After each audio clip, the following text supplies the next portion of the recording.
8 most beautiful desert towns in Arizona to retire. Everyone thinks Arizona is one giant frying pan.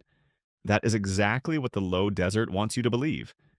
Because hidden a mile above all that misery are desert towns, where summer tops out in the 80s, winter gets a light dusting of snow, and your property tax bill is smaller than 1 month of your old mortgage. Arizona is not one desert. It is a stack of secret climates piled on top of each other, and the difference between paradise and a slow-roasted retirement comes down to one number almost nobody checks before they buy a house. Today we are ranking the 8 most beautiful desert towns in Arizona to retire. From the bargain hideaways where you can live on Social Security and a prayer, all the way up to the Red Rock Kingdom that costs over $1 million. Along the way, we will meet the old copper town stacked up a canyon on more than 1,000 outdoor staircases. The Wild West capital where Wyatt Earp once drank on Whiskey Row. A hidden wine country tucked right under the red rocks, with a vineyard owned by an actual rock star sitting on the hill above it. And a peaceful little retirement town that happens to share a neighborhood with a nuclear missile silo. Like this video if you would rather retire than evaporate, and subscribe so the algorithm stops sending you beachfront scams in Florida. Let's count them down. But first, the one rule that makes this whole list make sense, the number I keep hinting at. Elevation. In Arizona, altitude is destiny. Down at the bottom of the state, Phoenix sits at around 1,100 feet, and last summer it baked through 113 straight days above 100 degrees, the longest streak ever recorded. Now climb to 5,000 feet, and that exact same afternoon settles into the comfortable 80s with a breeze. Every 1,000 feet, you gain shaves roughly 3.5 degrees off the thermometer, which means two towns just 50 miles apart can feel like completely different planets. So as we count down, keep one eye on the elevation figure for each town, because that single number quietly tells you whether you are retiring to a 4-season mountain paradise or signing yourself up to become beef jerky by August. As a general rule, the cheaper towns sit lower and hotter, and the cool, pine-scented ones cost more. That tension runs through this entire list. Keep it in mind. Now, the countdown. Coming in at number 8, we have Green Valley, the town where you are statistically the youngest person in the room until you turn 80. Green Valley sits about 25 miles south of Tucson, tucked against the Santa Rita Mountains, and it is less a town than a beautifully organized retirement colony. We are talking roughly 130 planned communities, most of them age-restricted, most of them wrapped in gorgeous Sonoran desert and framed by mountain views that turn purple at sunset. The numbers here are the whole pitch. The median home price sits somewhere around $285,000, which in the year 2026 is basically a rounding error, and roughly 70% of the residents are 65 and older. 70%. This is a place engineered from the ground up for retirement, with golf courses, rec centers, pickleball armies, and one of the best birding canyons in the country up in Madera Canyon. But now for the dark honesty, because you came here for the truth and not a brochure. Green Valley lost its only hospital. The Green Valley Hospital opened in 2015, ran into trouble, and closed its doors in the summer of 2022. It was later sold for about $2.5 million, which for a hospital is roughly the price of a nice house in Sedona, and we will get to that. So if something goes wrong at 2 in the morning, you are taking a 25-mile drive north to Tucson. For a town where most residents are of the age where things do occasionally go wrong at 2 in the morning, that is a real consideration, not a footnote. And then there is the neighbor. Just down the road sits the Titan Missile Museum, the only intact Titan II intercontinental ballistic missile silo left in America that you can actually walk into. During the Cold War, that 103-foot missile could launch in 58 seconds and deliver a 9-megaton warhead to the other side of the planet. So, while you are enjoying your quiet morning coffee, surrounded by one of the largest, irrigated pecan groves on the planet, remember that your peaceful retirement paradise was once ground zero for ending the world on a schedule. One more honest note on Green Valley before we move up the mountain. It is flat, it is spread out, and it is built for cars, not feet. The walkability here is famously low, so if your dream retirement involves strolling to a corner cafe, this is not that town. This is a golf cart and errands town, and it is very good at being exactly that. And somehow, it gets stranger from here. Rolling in at number 7, Cottonwood, the sneaky smart heart of the Verde Valley, and the town for people who looked at Sedona's prices and said absolutely not. Cottonwood sits at about 3,300 feet of elevation, which matters, because that little bit of altitude means the evenings cool off hard, even in summer, and you get an actual four-season feel instead of one endless season called July. Here is the value play that makes Cottonwood so quietly brilliant. The median home price is around $390,000, and it shares the exact same red rock views as Sedona, which is sitting 25 minutes up the road charging more than $1 million for the privilege. You are essentially buying the same postcard at a 70% discount. The Verde River runs right through the area. As one of Arizona's last free-flowing rivers, there is a real hospital in town, and the whole valley has quietly become Arizona wine country. That is not a joke, by the way. The Verde Valley wine region spans roughly 200 square miles with dozens of wineries and tasting rooms, and one of them is owned by Maynard James Keenan, the lead singer of the band Tool. So, yes, you can retire in the Arizona desert and spend your Tuesday afternoon sipping wine grown by a progressive metal frontman. Retirement is weird now. We love it. The town itself has quietly reinvented its Old Town district into a walkable strip of tasting rooms, cafes, and antique shops, which for retirees is a real perk after the car-only sprawl of somewhere like Green Valley. Just outside town sits Tuzigut National Monument, the ruins of a 1,000-year-old hilltop pueblo built by the Sinagua people. And you can climb up and stand where a civilization watched the same valley 800 years before the winery showed up. From nearby Clarkdale, the Verde Canyon Railroad carries you along the river through country you cannot reach any other way. There is a lot packed into this little valley. But the truly wild card is what sits on the mountain above town. That is Jerome, once a copper mining city of about 15,000 people, once nicknamed the wickedest town in the West. A place so rowdy it made the newspapers back east. When the mines shut down in 1953, the population collapsed to around 50 people, and Jerome became America's largest ghost town, clinging to a cliff at 5,000 feet. Then the artists moved in, and now it is a haunted little gallery town you can see from your Cottonwood porch. So your view includes a full ghost town.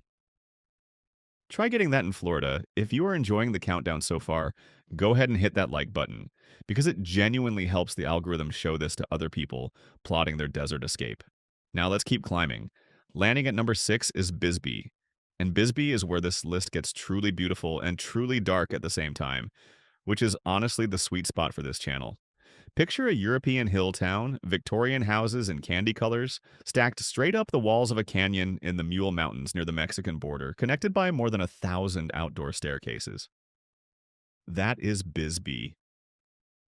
It is genuinely one of the most gorgeous small towns in the entire American Southwest, and almost nobody outside Arizona has heard of it. The elevation is the magic ingredient again. Bisbee sits around 5,300 feet, which keeps it 15 to 20 degrees cooler than Tucson. While the low desert bakes at 105, Bisbee is sitting pretty at about 85 with a breeze. And the median home price is somewhere around $285,000, roughly a third below the Arizona average, which is why it has quietly filled up with artists, remote workers, and retirees who wanted charm without the price tag. Now the dark part, and it is a real one. Bisbee was once the largest city between St. Louis and San Francisco, a copper boom town of 25,000 people that pulled billions of pounds of metal out of the ground. But in July of 1917, during a mining strike, roughly 2,000 armed vigilantes rounded up 1,286 striking miners at gunpoint, loaded them into cattle cars, and shipped them 173 miles out into the New Mexico desert and abandoned them there. It is called the Bisbee deportation, and it is one of the ugliest chapters in American labor history, sitting right underneath all that Victorian charm. The lighter kind of dark is the ghost situation. The Copper Queen Hotel, built in 1902, is the oldest continuously operating hotel in Arizona, and it is famously haunted with a resident spirit named Julia Lowell, who reportedly still likes to visit male guests. And once a year, the whole town runs the Bisbee 1000, a race straight up 1,034 of those canyon staircases. Sitting right on the edge of town is the Lavender Pit, a gigantic abandoned open-pit copper mine, a rust-colored crater carved hundreds of feet deep into the earth. It sounds grim, and it kind of is, but it has become one of the strangest and most photographed views in the state. A permanent monument to the boom that built the town and the bust that nearly erased it. You can pull over and stare straight down into a hole that helped wire half of America. Which brings us to the one honest warning about Bisbee. Those 1,000 staircases in that steep canyon are magnificent right up until your knees turn 68. This is a town best retired to while you are still spry because gravity is undefeated. But this next one has a very different problem. Its problem is that it is trying to kill you. At number 5, we arrive at Lake Havasu City, the town from our cold open, the one that literally hit 128 degrees. Let me give you that record in full because it is spectacular. On June 29th of 1994, Lake Havasu City recorded 128 degrees Fahrenheit, which stands as the hottest temperature ever officially recorded in Arizona, and one of the hottest ever recorded anywhere in the Western Hemisphere. At an elevation of just 938 feet, this is the lowest and hottest town on our entire list. In summer, 115-degree afternoons are routine. So why on earth is it on a list of beautiful places to retire? One word: water. Lake Havasu City is built along more than 60 miles of shimmering blue Colorado River shoreline with sandy beaches, boat docks, and a lake that turns the surrounding desert into a genuine playground. For a retiree who loves the water, this is a paradise. Just a paradise you experience mostly between the months of October and May. The median home price runs around $500,000, and there is a real hospital in town, the Havasu Regional Medical Center. And then there is the bridge. This is one of the greatest weird flexes in American history. In 1968, a chainsaw millionaire named Robert McCulloch bought the actual London Bridge, the real one, from the City of London for $2.5 million. He had it disassembled block by block, all 10,276 granite stones, shipped through the Panama Canal, and rebuilt it in the middle of the Arizona desert. It was rededicated in 1971, and to this day the London Bridge stretching across the water in Lake Havasu is one of the most visited attractions in the entire state. Just to be clear, there is a persistent myth that McCulloch thought he was buying the fancier Tower Bridge and got scammed. That story is not true, so please do not repeat it at parties. He knew exactly which bridge he was buying. He just really, really wanted a piece of London in the desert, and honestly, respect. Quick honesty check before we go higher. Lake Havasu is stunning, but you are buying into serious summer heat, and you are sitting right on the front line of Arizona's water conversation. And we will get to that water situation because it affects this whole list. For now, let's cool off by climbing back up in elevation and up in luxury. Now, before we hit the top 4, do yourself a favor and subscribe if you have not already, because we put out this kind of no-nonsense retirement breakdown constantly, and you do not want to make a 6-figure moving decision based on a glossy postcard and vibes. All right, so here is where the list starts getting genuinely expensive and genuinely spectacular. Sitting at number 4 is Fountain Hills, the town that decided subtlety was for other people. Fountain Hills is an upscale community just east of Scottsdale, tucked against the McDowell Mountains and classic Sonoran Desert, and it is named after and organized entirely around a fountain. But not a normal fountain. We are talking about one of the tallest fountains in the world, a jet of water that shoots up to 560 feet into the desert sky when all 3 pumps run at full power. For comparison, that is taller than the Washington Monument. They fire it up several times a day and the whole town gathers to watch a geyser taller than a skyscraper erupt out of a man-made lake. Here's the theme park connection that explains everything. Fountain Hills was master planned by C.V. Wood, the same man who planned Disneyland, and developed by our friend Robert McCulloch, the London Bridge guy again, because apparently he was single-handedly responsible for half the weird landmarks in Arizona. That fountain first roared to life in December of 1970, and the whole town has that slightly surreal, engineered-for-wonder feeling as a result. The other headline feature is the sky. In 2018, Fountain Hills was designated an international dark sky community, one of the only ones that close to a major metro area, which means that despite sitting right next to Greater Phoenix, you can still see a genuinely dark, star-crammed desert sky at night, For a retiree, that is a real quality of life upgrade you cannot put a number on. But you can put a number on the houses, and that number is around $660,000. Fountain Hills is a premium address with a wealthy, older population and a high median income, and it sits at low desert elevation, which means it shares the brutal summer heat of neighboring Scottsdale.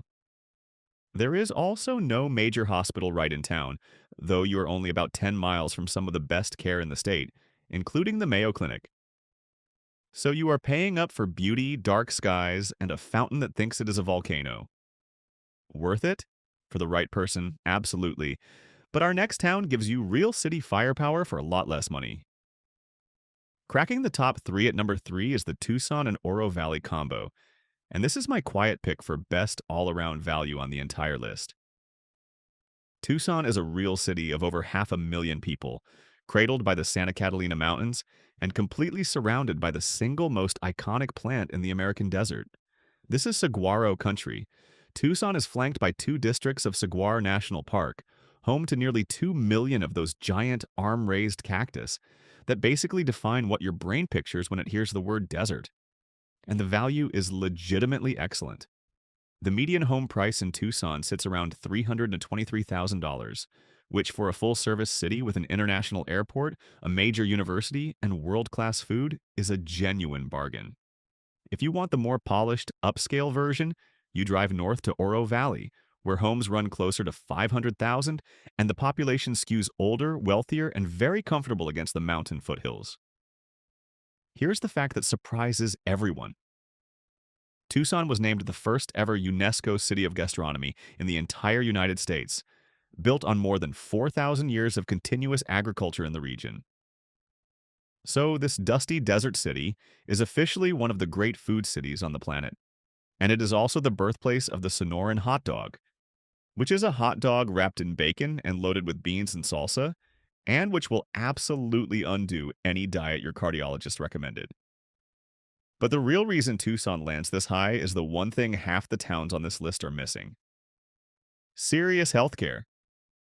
Tucson has Banner University Medical Center, which runs Southern Arizona's only Level 1 adult trauma center, plus Tucson Medical Center, together adding up to well over 1,000 hospital beds.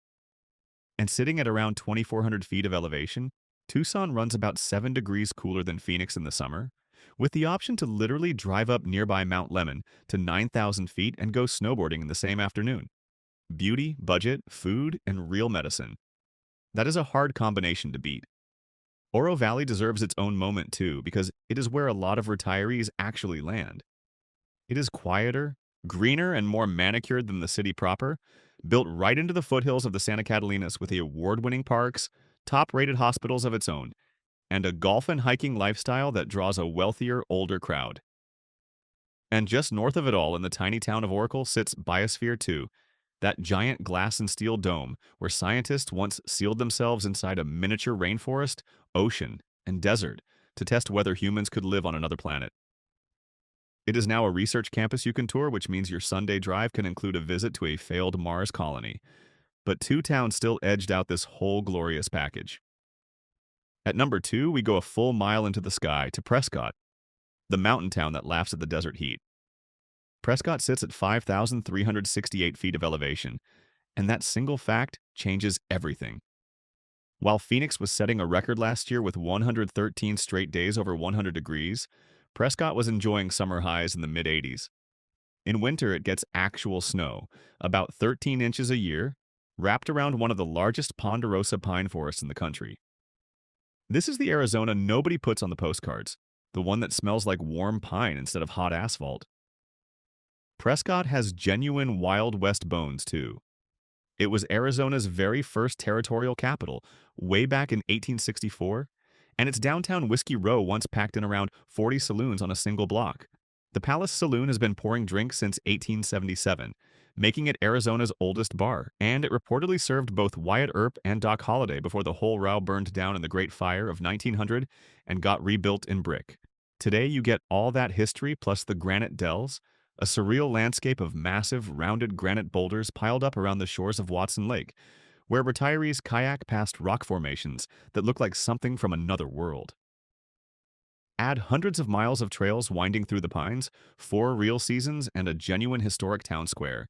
And you have a place that feels less like the desert you pictured and more like a small mountain town that wandered south by accident. For retirees, the healthcare checks out. Prescott is served by Yavapai Regional Medical Center, a 200-plus bed nonprofit with campuses in both Prescott and neighboring Prescott Valley. And they just added a new critical care unit in 2025. Around 40% of Prescott's residents are 65 and older, so this is a town that genuinely understands its retirees. Homes here run higher, somewhere around 585,000, though if you slide over to Prescott Valley, you can find that number dropping toward the mid 400s.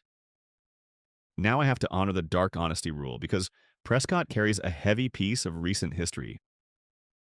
In June of 2013, the Yarnell Hill Fire, burning just southwest of the city, killed 19 of the 20 members of the Granite Mountain Hotshots, the worst single-day loss of firefighter lives since September 11th. It is a permanent reminder that living beautifully in the high desert also means living with wildfire, a risk that runs quietly under every pine tree on this list. Prescott honors those firefighters to this day, and any honest look at the town has to hold both things at once, the beauty and the danger. And that leaves one. The town's so beautiful it is almost unfair. At number one, of course, it is Sedona, the Red Rock Cathedral, the most beautiful desert town in Arizona and arguably in the entire country. If you have ever seen a photo of Arizona that made your jaw drop, there is a very good chance it was Sedona. All those massive spires and mesas of red sandstone glowing like they are lit from inside at sunset. Cathedral Rock, Bell Rock, Oak Creek Canyon, the whole valley looks less like a town and more like a movie set built by a very ambitious god. Sitting around 4,400 feet of elevation, it even runs about 10 degrees cooler than Phoenix with more than 300 days of sunshine a year. But beauty like this comes with a price tag that will make you sit down. The median home in Sedona now sells for around $1,050,000. $1 million in a town of fewer than 10,000 people. Roughly a third of the residents are 65 and older, and a huge chunk of the housing is vacation and second homes, which squeezes the supply and pushes those prices into the stratosphere. This is the reward at the top of the mountain retirement, the one you land after selling a very appreciated house somewhere else. And then there is the spiritual thing, which is entirely real and entirely wonderful. Sedona is home to 4 famous energy vortexes, sites that believers say radiate spiritual energy, and the town has become a global New Age pilgrimage destination because of it. People travel from every continent to meditate at these sites, and yes, to hug the rocks, which is the payoff to that promise I made you back at the very beginning. I keep my promises. The rocks get hugged. Perched right in those red cliffs is the Chapel of the Holy Cross, a stunning church completed in 1956, dreamed up by a sculptor who had studied under Frank Lloyd Wright, and it pulls in around 1 million visitors a year. Sedona is also a certified dark sky community, so the nights are as spectacular as the days. And just up Oak Creek Canyon, you will find Slide Rock State Park, where a natural sandstone chute lets you slide down the creek through the red rocks like a water park designed by geology itself. It is the kind of place that makes you forget you are standing in a desert at all. Healthcare is handled by a Verde Valley Medical Center campus. Right in town, with the full hospital about 25 minutes down in Cottonwood, are number 7, which is exactly why so many smart retirees buy in Cottonwood and just visit Sedona for the views.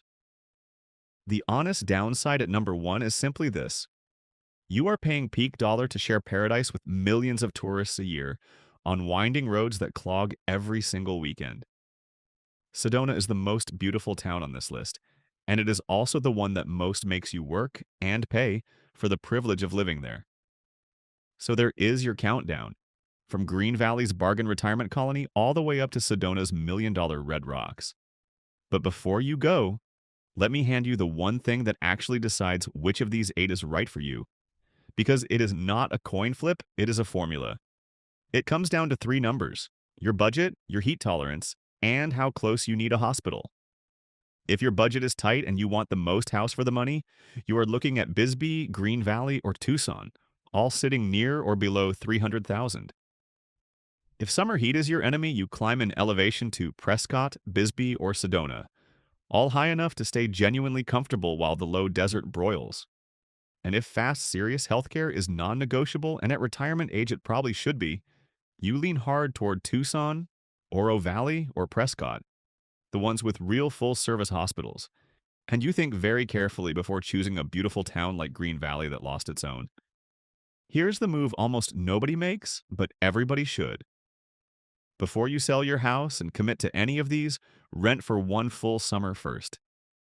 Not a week in pleasant April, a whole July and August, the months that separate the people who love Arizona from the people who quietly move back. Spend a real summer in Lake Havasu, then a real summer in Prescott, and your body will make the decision for you faster than any spreadsheet. A lot of the smartest retirees never fully commit at all. They become snowbirds, spending the mild winters down in the warm, low desert and escaping up to the cool, high country when the heat arrives, which is a strategy this whole stacked climate state is practically designed for. One last piece of honesty, because it hangs over this entire state.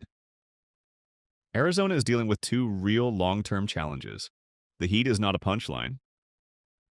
In a single recent year, Maricopa County alone recorded more than 600 confirmed heat deaths, most of them older adults, and a chilling number of the indoor victims had an air conditioner that had simply broken down. If you retire in the low desert, a working, maintained cooling system is not a luxury, it is survival gear. And the water situation is real too. The Colorado River is under an official shortage, cutting Arizona's supply by hundreds of thousands of acre-feet, which is a slow-moving story that will shape this whole region for decades. None of that means do not retire in Arizona. It just means retire there with your eyes open, which is the entire point of this channel. The good news underneath all of it is the tax picture, which is genuinely fantastic for retirees. Arizona does not tax your Social Security at all. It fully exempts military retirement pay. It charges a low flat income tax of 2.5% on other retirement income. And the typical property tax bill in the whole state runs around $1,800 a year, with an extra freeze available for homeowners over 65. For a lot of people, that combination alone pays for the moving truck. So that is the real map of retiring in the Arizona desert. The beauty, the bargains, the heat, and the honest truth about all of it. If this helped you picture your next chapter, do the thing, hit like and subscribe, because we break down dream retirement spots like this all the time, and the next one might just be the town with your name on it. Now go find your rock to hug, preferably one you can afford.